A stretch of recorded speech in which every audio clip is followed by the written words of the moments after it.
அன்றைக்கி ஒரு நாள் நல்ல மழை மேகமாக இருந்தது. கிளைமேட்டே பார்க்கவே அவ்வளோ சூப்பராக இருக்க டைமில் அன்றைக்கி திடீர்னு என் ஹஸ்பண்ட் வந்து வரியா வெளியில் கிளம்பலான்னு கூப்பிட்டாங்க. சரி வாங்க, எனக்கும் ஒரு வேலை இருக்குது, போயிட்டு வரலான்னு சொல்லிட்டு அன்றைக்கி வந்து என் தங்கச்சி வீட்டுக்கு தான் போயிருந்தேன். ஏன்னா அவளுக்கு கொஞ்சம் ஹெல்த் மிக்ஸ்லாம் அரைச்சி வச்சுருந்தேன். சரி அதெல்லாம் போய் கொடுத்துட்டு வரலான்னு சொல்லிட்டு ஹெல்த் மிக்ஸில் கொடுத்துட்டு கொஞ்ச நேரம் இந்த குட்டீஸ் கூட எல்லாம் விளையாண்டுட்டு அதோடு வந்து கிளம்பிட்டேன். போகிற வழியிலேயே வந்து டின்னரும் முடிச்சுட்டு போயிடலான்னு சொல்லிட்டு போகிற வழியில் சங்கீதாவில் போயிட்டு வெறும் டிஃபன் ஐட்டம்ஸ் மட்டும் சாப்பிட்டுட்டு போகலான்னு சொல்லிட்டு சாப்பிட்டுட்டே இருக்கும்போது தான் திடீர்னு என் தங்கச்சி ஃபோன் பண்ணி நைட் ஷோ படத்துக்கு போகிற வரியான்னு கேட்டால் திடீர்னு ஃபோன் பண்ணி கேட்குறாளே. சரி போகலாமான்னு சொல்லிட்டு என் ஹஸ்பண்ட் கிட்டே கேட்கும்போது சரி பசங்க தான் இல்லையே வா போகலான்னு சொல்லிட்டு போனோம்.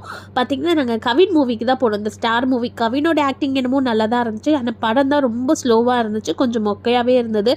அதுக்கப்புறம் இன்டர்வெல்ல சாப்பிட்டுட்டு வீட்டுக்கு கிளம்புறதுக்கு பார்த்திங்கன்னா மணி 3 மணி ஆகிடுச்சு. போகிற வழியில் வந்து நல்லா மழை பெஞ்சிட்டு இருந்துச்சு போல. ட்ராவலே செம்ம சூப்பராக இருந்தது. அன்றைக்கி டே எனக்கு இப்படி தான் போச்சு. போகும் பாதை தூரமே வாழும் காலம்